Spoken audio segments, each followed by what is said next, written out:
వర్ష,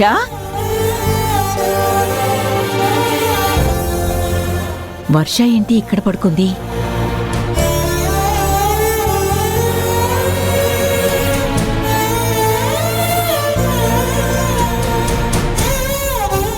అమ్మా వర్ష. అమ్మమ్మా, ఏంటమ్మా ఇక్కడ పడుకున్నావు? ఏం లేదమ్మమ్మా.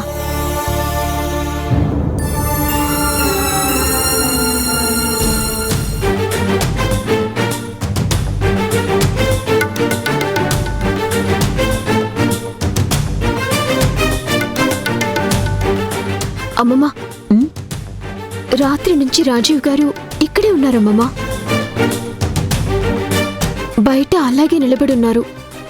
నేను రావాలని మొండిపట్టు పట్టుకొనున్నారు. వాడిది మొండితనమో పట్టుతనమో పక్కన పెట్టు. నువ్వేమనుకుంటున్నావో అది చెప్పు. లేదమ్మమ్మా, అతను ఇప్పటికే నన్ను జ్యోతి జ్యోతి అంటే ఇబ్బంది పెడుతున్నాడు. నేను ఒకవేళ పెద్దమ్మకి గతం గుర్తుకు రావటానికి ఉపయోగపడినా కూడా ఆ తర్వాత నన్ను నిజంగానే జ్యోతిని చేసేసేలా ఉన్నాడు. నాకేం చేయాలో అర్థం కావడం లేదు. రాజీవ్ అన్నాడని కాదుగాని వర్ష, తను నా పెద్ద కూతురు. నీకు జ్యోతి రూపం ఉందంటున్నారు. జ్యోతి అంటే శారదాకి ఇష్టమని చెప్తున్నారు. ఆ కారణం చేత నీ వల్ల శారదాకి గతం గుర్తుకొచ్చే అవకాశం ఉంది. ఇప్పుడేమంటావు నానమ్మా? అతను అడిగాడని పెద్దత్తయ్యకి నయం కావడానికి వర్షను పంపిస్తావా? శారద నా కన్నపెగు రామరాజు. అంతేకాదు, నేను ప్రకృతి వైద్యం చేసే డాక్టర్ని.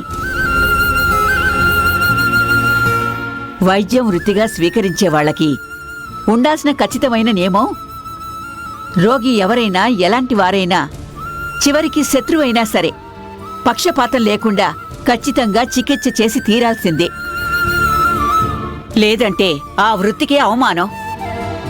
కూతురిగా కాకపోయినా ఒక పేషెంట్గా భావించి శారద కోలుకునేలా చేయడం నా బాధ్యత. అంతేకాదు, రోగాన్ని బట్టి మందు ఇవ్వాలి కాబట్టి మీ పెద్దత్తయ్యకి గతం గుర్తుకు రావాలంటే అందుకు వర్ష చేసే చికిత్సే కరెక్ట్ అనిపిస్తుంది. అలా అయితేనే శారదకి త్వరగా నయమవుతుంది. నేనక్కడికి వెళ్ళి ట్రీట్మెంట్ చేయటానికి నాకేం తెలుసమ్మమ్మా? మీ పెద్దమ్మ రోగానికి మందుల కంటే గత జ్ఞాపకాలు గుర్తు చేయడం చాలా ముఖ్యం. అక్కడేం చేయాలో నేను చెప్తాను. నేను చెప్పింది నువ్వు చేస్తే చాలు. అంటే నన్నిప్పుడు వెళ్ళమంటున్నావా అమ్మమ్మా? అవును.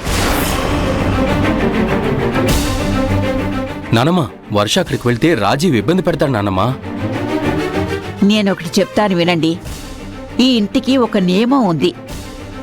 నా భర్త బ్రతికున్నన్ని రోజులు ఎవరు ఈ ఇంటి ముందుకొచ్చి దేహి అన్నా కాదనకుండా లేదనకుండా ఇచ్చేవారు.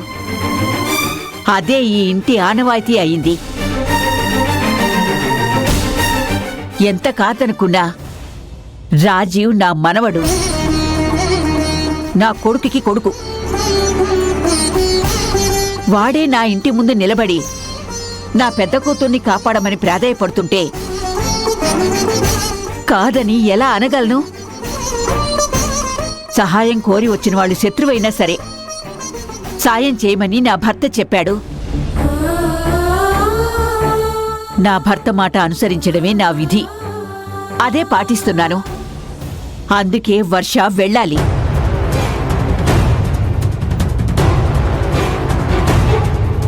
నానమ్మా, నువ్వు ఒక్కసారి ఆలోచించు. నేనేం చేయాలో నాకు తెలుసు. నేను చెప్పింది మీరు చెయ్యండి చాలు. వర్ష, ఈ ఆస్తికి వారసురాలివి.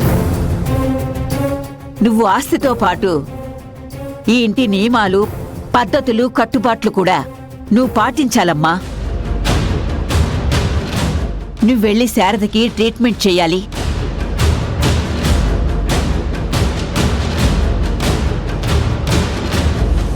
నా పెద్ద కూతురికి త్వరగా నయమవ్వాలన్నా నా స్వార్థం కూడా ఇందులో ఉందమ్మా.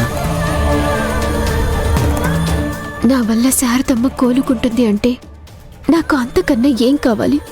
కానీ దొరబాబు జ్యోతి అని వెంటబడితే నేను వర్ష చివరి కోరికని నెరవేర్చలేను. అదే నా భయం. ఏంటన్నమ్మా నువ్వు? రేయ్, నువ్వింకేం మాట్లాడుకో. రోజు వర్షాన్ని తీసుకెళ్లి తీసుకురావాల్సిన బాధ్యత నీదే. ఇంకేం మాట్లాడకండి, చెప్పింది చెయ్యండి.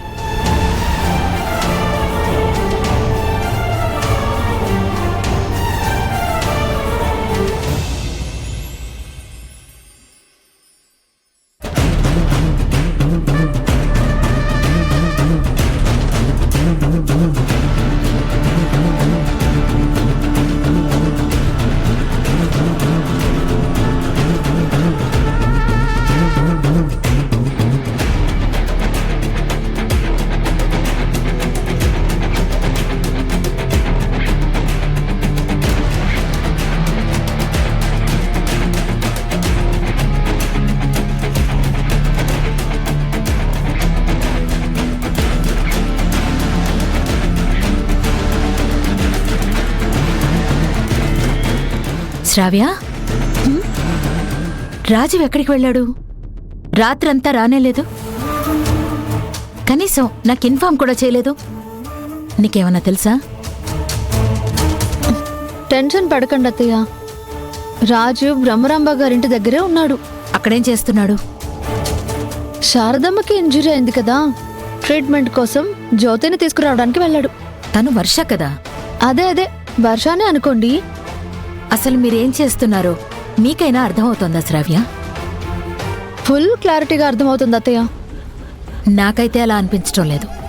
అత్తయ్య, శారదకి జ్యోతి అంటే విపరీతమైన ప్రేమ. ఆవిడకి గనక గతం గుర్తుకొస్తే ఇక్కడున్నది జ్యోతినా వర్షానా అన్నది క్లియర్గా తెలిసిపోతుంది. నువ్వనుకున్నట్టే అవుతుందని ఏంటి గ్యారంటీ? అదేంటత్తయ్య అలా అంటున్నారు? అవును మరి, ఆల్రెడీ వాగ్దేవి లేచి నడిచేలా చేసింది వర్షానే అని భ్రమరాంబిక గారు వాళ్ళు బలంగా నమ్ముతున్నారు. ఇప్పుడు శారదకు కూడా గతం గుర్తుకొచ్చేలా చేసిందే అనుకో. అప్పుడు మీకు తను జ్యోతి అని తెలిసినా మీరేం చేయలేరు. ఎందుకంటే తను ఈ ఇంటి వారసురాలు కాబట్టి మాకన్ని విధాలుగా కలిసొచ్చింది అని భ్రమరాంబిక నెత్తిమీద పెట్టుకుంటుంది. అది మీరు ఆలోచించారా? మీరు చెప్పింది కరెక్టే అత్తయ్య. ఆ ప్రమాదం లేకపోలేదు. కానీ తను జ్యోతి అని మనకి తెలిస్తే చాలు. వాళ్ళు తనని నెత్తిన పెట్టుకుని పూజించుకుంటారో ఇంకేం చేసుకుంటారో చేసుకొనివ్వండి. నేనేం చేయాలో నాకు ఫుల్ క్లారిటీగా ఉంది. చూడు శ్రావ్య, నువ్వనుకున్నట్టుగా నీకు ఫేవర్గా జరిగితే ఓకే. అలా కాకుండా జ్యోతి అని బయటపడి మళ్ళీ రాజీవ్ దాన్ని కొంగు పట్టుకుని తిరిగే పరిస్థితి వస్తే నేను నిన్ను దూరం పెట్టాల్సి వస్తుంది. అది గుర్తుపెట్టుకో. లేదత్తయ్య, అలాంటి పరిస్థితి రానివ్వను. నా కోడలిగా నువ్వు మాత్రమే ఉండాలి. జాగ్రత్త. సరే అత్తయ్య.